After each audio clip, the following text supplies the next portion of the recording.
Hi, my name's Maggie Wigger, and this is Erin Griffin, and we're the Lindbergh ELL teachers.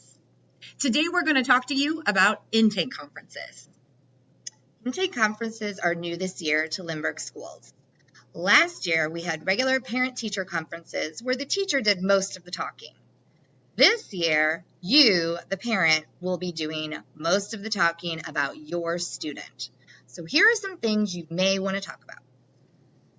The first thing, feel free to talk about some of these things on the list. The first one is talk about what your child likes, or maybe talk about what your child doesn't like. Also, tell your teacher how your child learns best.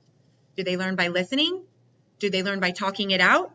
Or do they learn by moving and doing?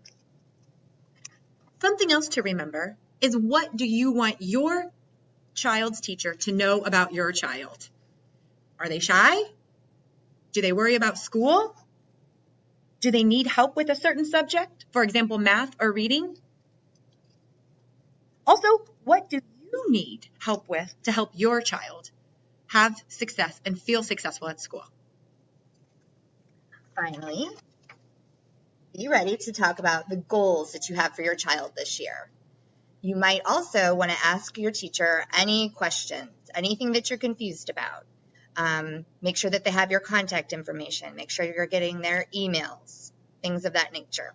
And finally, remember, this is your chance to share information about your child with their teacher. Thanks a lot. That's all for now. Have a great day. Bye.